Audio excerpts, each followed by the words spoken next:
I've spent years on calls with creators, whether it's a fitness instructor, a yoga instructor, an educator, a coach.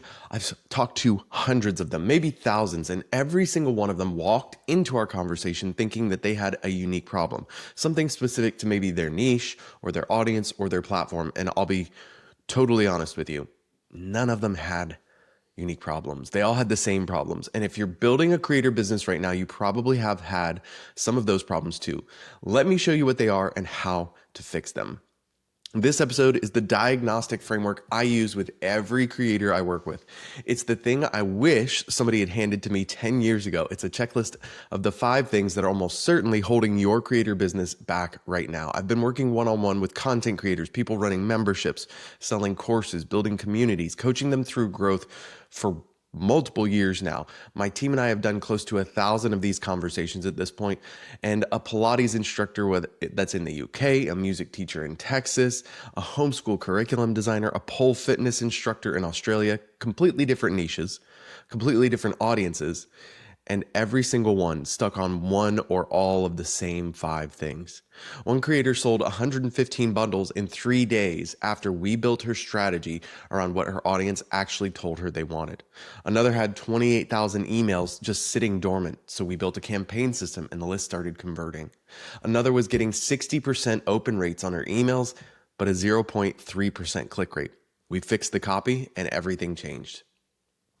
And here's the thing. I'm going to give you the exact order to fix them in, because most creators start with the wrong problem and they waste months, if not years. There's a specific sequence that actually works, and I'll give it to you at the end. The first problem is you don't know your audience as well as you think you do. This is where I start with every single creator I work with, not because it's the sexiest topic, because it's not, but because everything else falls apart if you get this piece wrong. Most creators think that they know their audience. They can describe them in generally broad terms, like women ages 30 to 55 who want to stay fit. I wouldn't say that's audience understanding. That's really just kind of basic information or a guess, maybe dressed up as a strategy. But here's the thing most people aren't thinking about. Knowing who follows you is fundamentally different from knowing what someone will pay you for. Those are 2 completely different questions, and the gap between them is where most creator businesses stall. Let me give you an example. A fitness creator with 50,000 followers launches a membership and gets 30 signups, whereas a music teacher with 5,000 followers launches and gets 200 signups. The difference isn't audience size, it's audience understanding. Now, picture this. You sit down to write an email, and instead of staring at a blank screen wondering what to say, you already know exactly what language to use because your audience has told you in their words. You're not guessing at pricing because you have data. You're not wondering whether to do live classes or on demand because you asked and they answered. Every decision, whether it's content, pricing, messaging, can be informed by real data from real people who want what you're building. That's what actual audience understanding gives you. And it starts with something incredibly simple. Most creators never do. The hardest thing about this one is that most creators are thinking that they already do it, but I think they overlook it. They undervalue it. And that's exactly why it's problem number 1. So I want you to be honest with yourself right now. When's the last time you actually asked your audience what they want? Not assumed, not intuited from your comments, but actually asked them. Well, here's how to fix it. First, you ask them directly, whether it's a simple survey using Google Forms. That's free. 5 to 7 questions. What's the number 1 thing you're struggling with right now? What would make you cancel? What would make you tell a friend about this? That's it. Doesn't have to be overly complex. Send it to your email list. Post it on your Instagram stories as built-in polls. Put it in your community and then actually read every response. Second, read every single comment, not just on the content or on the survey, but on your competitors' content too. Your audience is literally telling you what they want, what they love, what they hate, what they wish existed. And a lot of creators never look. One of the smartest YouTube strategists I know will read tens of thousands of comments when researching a niche. I know that sounds extreme, but he's also probably the most successful YouTube strategist you have ever heard of. But the insights you find there are worth more than any analytics dashboard. Now, third, You feed their language back to them. The words that your audience uses to describe their problems should become your marketing language, not your words, their words. And this is honestly where AI has become a superpower for creators. You can take hundreds of survey responses, feed them into a tool, and have it surface the exact patterns in the language. Then you use those phrases in your emails, in your captions, in your landing pages, and something clicks because your audience feels understood in a way that other creators don't make them feel. Problem number 2 is that your funnel's broken. Number 2, it's the funnel. And this is more common, you don't actually have one. You just kind of think you do. Most creators think they have a funnel. They have a link in their Instagram bio that goes to their membership site or their paid offer, or they mention a course in their YouTube description. And some people find it and sign up and they think, that's my funnel. And I'm sorry to tell you that that is not really a funnel. That's just like a single door. Now, let me paint a picture for you. Imagine you've got a huge stadium, whether it's Wembley Stadium in the UK, whether it's Nissan Stadium in Nashville, Tennessee, that have 70 to 80,000 person capacity. Now, imagine that those stadiums have one door, a single entrance for 70,000 people. The diehard fans, the ones who are going to show up painted from head to toe, who have been in line since 5 a.m., who live and breathe this, they're getting in, no question. They'll wait in any line, push through any barrier. They're your super fans. But what about everyone else? The person who's kind of interested but not sure. The person who just heard about the event from a friend or got given tickets. The person who would love to come, but the line looks insane and they have other things they could be doing. So they're leaving. They're going across the street. They're going to the pub. They're gone. And you never knew they were interested. That is what most creator businesses look like right now. You have one way in. Maybe it's a link in your bio. Maybe it's a free trial link buried in a YouTube description. And the super fans find it, but everyone in between, I just discovered you and I'm ready to pay you. Well, they're standing outside your stadium and there's no door for them. So now picture this instead. Someone discovers you on Instagram. They love your content. They click the link in your bio, but instead of going straight to a checkout page, they land on a page offering them something genuinely useful for free. A 5-day mobility challenge, a beginner's guide, a quick win that they can actually use, something they want enough to give you their email address. Now you have a relationship that doesn't depend on any algorithm. Instagram can change tomorrow, but that email, it's yours. Over the next 2 weeks, they get 3 or 4 emails from you, not selling, just delivering value, showing up in their inbox with something that makes their life better. By the time you mention your membership, they already trust you. They already know what you offer. They already know your voice, your style, what makes you different. And when they sign up, they stay because they chose you intentionally. They didn't impulse buy from you. Can you feel the difference between those two experiences? Because one is a door and the other is a journey. So be honest, which one is your business right now? Here's how a real funnel works for a creator. Top of the funnel, that's your social. Reels, YouTube Shorts, TikTok, whatever platform your audience lives on.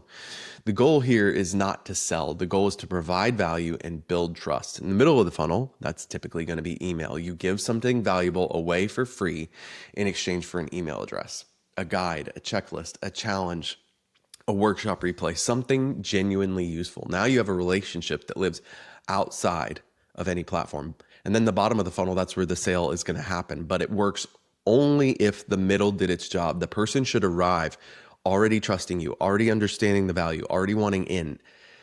But here's a critical distinction that nobody talks about. If you're selling a subscription, a membership, like something that people pay for every month, you can't treat it like a one-time purchase. Most creators make this mistake. They try to minimize the steps or the friction and get people to buy as fast as possible. They see an ad, they click, they buy, and they're done. And that works great if you're selling electrolytes or a shirt. But a subscription is an ongoing relationship. It's someone committing to show up and pay you every single month. So if they buy on impulse, they're going to cancel on impulse, usually within 60 to 90 days when they see the charge and don't remember why they signed up.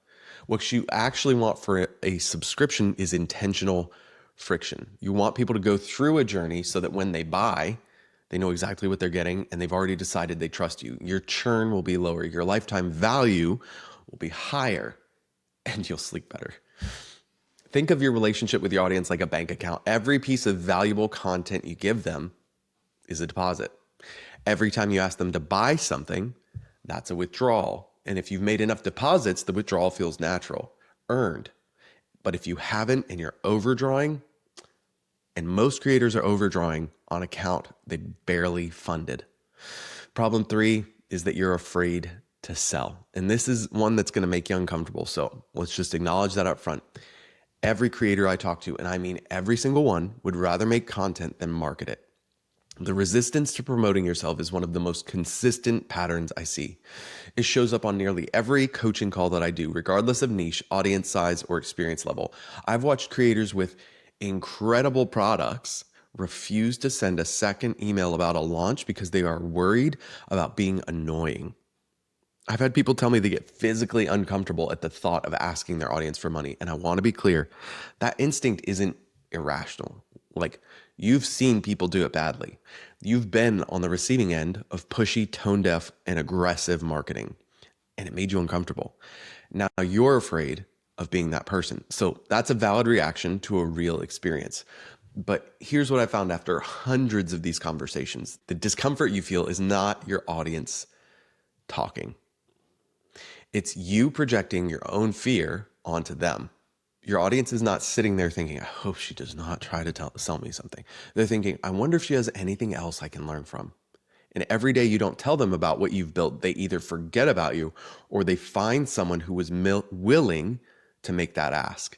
Think about a creator whose content you love, someone whose free stuff has genuinely helped you. If they had a paid offering that went deeper, something that could actually transform your practice, your fitness, your skill, and you didn't know about it because they never told you, how would that make you feel? Frustrated. You'd think, why would you not tell me about this sooner? I would have bought this months ago. Well, that's what's happening with your audience. There are people following you who want to go deeper. They're waiting for you to invite them in. And every day you stay silent, you're doing them a disservice. Every day you stay silent, you're doing them and yourself a disservice. And if you're feeling that resistance right now, if something in your gut is pushing back against what I'm saying, I want you to hear this. A writer I admire once said that resistance is the shadow of the dream. The bigger the calling, the bigger the shadow it casts. If the resistance you feel about selling feels massive, it's not because you shouldn't do it. It's because it matters. Here's how to tell the difference between a real concern and a fear talking. Your thinking mind, the rational part of you, speaks in questions. Should I do this? Is this a right approach? What if it doesn't work? Those are questions. That's normal. That's healthy. Fear speaks in absolutes. You're not good enough. Nobody will buy this. Your audience will hate you if you sell to them. You're going to look desperate. If you hear absolutes in your head, it's likely not logic. That's experience. That is not your experience talking. That is fear trying to protect you from something that isn't actually dangerous. Fear doesn't know the difference between a tiger and a sales email. Your job is to know the difference. So let me ask you and be honest with yourself. Is there something that you've built, something you believe in that your audience doesn't fully know about because you've been afraid to talk about it? And if the answer is yes, that's not a character flaw. That's just the next thing you fix. Because here's the truth about selling. Selling is not convincing someone to do something they don't want to do. Selling is transferring your belief in what you've built to someone who needs it. Selling is transferring your belief in what you've built to someone who needs it. If you can talk passionately about your craft on camera, and you can because I've seen your content, then you can sell. You're already doing it. You just need to point that energy towards your offer. Now, where this breaks down for a lot of creators is the written word. On camera, super compelling. You can be natural, passionate, engaging, but in an email or a caption or a sales page, something goes artificial, like wooden. There's this disconnect between speaking and writing that a lot of people struggle with. And this is where AI has been a real game changer for the creators I work with, not to replace your voice, but to help bridge the gap between how you talk and how you write. You can feed an AI your voice, your audience's language from those survey responses, and proven copywriting principles. And suddenly your emails don't sound like a corporate newsletter. They sound like the best version of you on your best day. Now, the fourth thing is your calls to action. Join now, subscribe later, or subscribe now, learn more, link in bio, click here. These are not calls to action. These are suggestions, and your audience scrolls right past them because there's no energy, no urgency, and no connection to the story you've been telling. But here's the thing, your call to action is an extension of your messaging. It should carry the same energy as everything that came before it. If you just spent 60 seconds in a reel getting someone fired up about transforming their body, their practice, or their morning routine, and then your call to action is link in bio, you just killed all of your own momentum. You took them from 100 to 0 in 3 words. Let me show you what I mean with a real before and after. Before is, if you want to learn more about building a membership, check out the link in my bio. That's fine. It's not offensive. It's not going to make anyone do anything. So listen to this. If you've been posting content for months and still can't figure out why nobody's buying, I've built something for you. DM me the word stuck and I'll send you the exact diagnostic I use with my coaching clients. It takes 10 minutes and it will show you where your leaks are. See the difference? One's asking and the other one is giving you a reason. Here's another one. The before is subscribe for more content like this. Okay, whatever. After. Next week, I'm breaking down the exact email sequence that took one of my clients from a 0.3% click rate to a 4.2% click rate. If you don't want to miss that, subscribe right now. A good call to action does one of 3 things. It opens a loop, meaning it creates curiosity about something coming next. It issues a challenge, daring them to do something, or it drives a specific action. Save this, DM me this word, tag someone who needs it. What it never does is say, link in bio. And guess who's just as guilty of that as anyone else? Me. Absolutely. And we'll all get better together. The 5th thing, and this is one that surprises people the most creators don't have email marketing set up well, or they have something that's technically running but doing not a whole lot. No welcome sequence when someone joins the list, no onboarding journey for new members, no automated follow-ups when someone cancels, no re-engagement for people who haven't opened an email in however many days, maybe a sporadic newsletter once a month with no strategy behind it. Does that sound familiar? Well, picture this. Someone signs up for your free guide. That lead magnet we talked about in the funnel section, well, within 5 minutes, they get a welcome email that sounds like you, not a template. It sounds like you. It introduces who you are, what you believe, and what they can expect from you, and delivers. Over the next week, they get 2 or 3 more emails, each one giving them something real, a quick win, a perspective shift, something that makes them feel like they made the right decision giving you their email address. And by the time they get to that 4th email, the one that mentions your membership or your course, they're not being sold to. They're being invited in by someone that they know, like, and maybe trust. That is a completely different experience than a cold start your free trial button on a landing page, and it converts at a completely different rate. So be honest with yourself. What does your email situation look like right now? If someone signed up for your list today, what would happen next? If the answer is nothing or I'm not sure, that's not a small thing. That is a revenue channel sitting completely dormant. Let me give you an example. I was on a call with a creator. She had pushed 6,000 people through her welcome email flow. Open rate, 60%. Fantastic. Exactly where it should be. That means people are opening the emails, but the click rate, 0.3%. Out of every 1,000 people who opened, 3 were clicking. That's not great. That's not an audience problem. That's a writing problem. The content of those emails was not compelling enough, not structured enough to make anyone take the next step. Here's what most people don't realize. Your email list is the thing you actually own. Instagram can change the algorithm. YouTube can demonetize you. TikTok can get banned in your country, but your email list, it's yours. It lives on your server. No algorithm controls who sees it. And if you're not nurturing it, you're leaving your most stable, reliable revenue channel completely untouched. So here's what to do. Start with a welcome email sequence.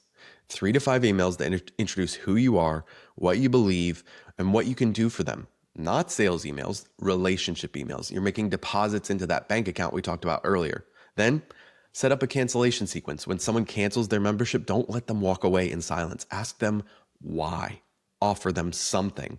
Remind them what they're going to miss. You'd be shocked how many people cancel and would have stayed if they'd just been asked.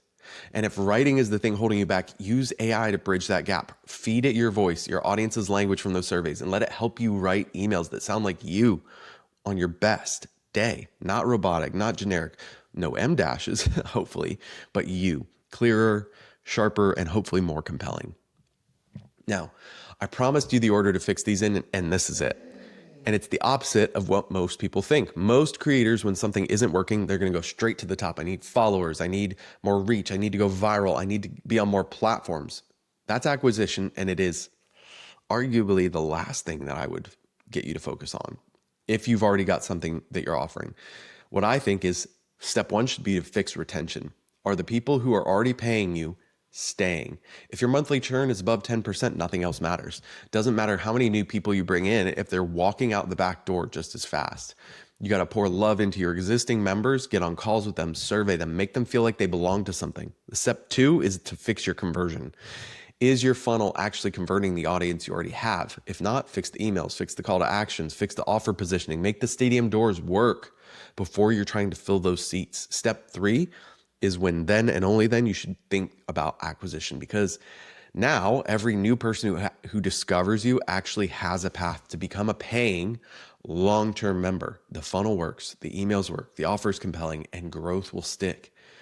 So you work backwards, starting with retention, then conversion, then acquiring new people and building your audience. That's the rule, and I made it.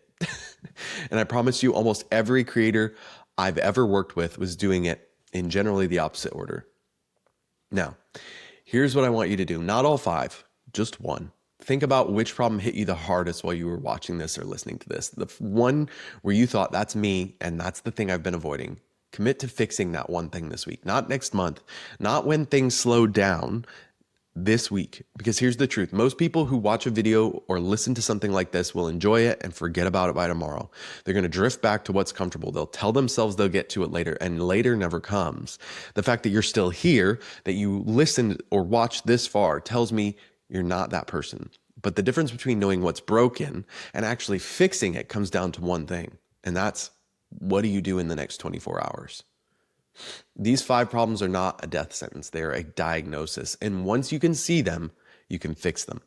I know that because I've watched creators fix them in real time on calls with me, and the difference it makes is night and day. People who felt stuck for months suddenly have clarity. People who were afraid to sell suddenly have a full pipeline. People whose email lists were gathering dust suddenly have their best revenue month ever.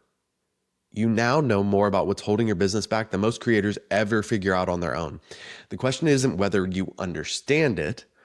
The question is what you do about it. Now, if you want the other side of this, the blueprint, the 4 things you should actually build first and in what order, I'm making an entire episode on that. It's on screen right now or linked in the description below, and we'll see you in the next one.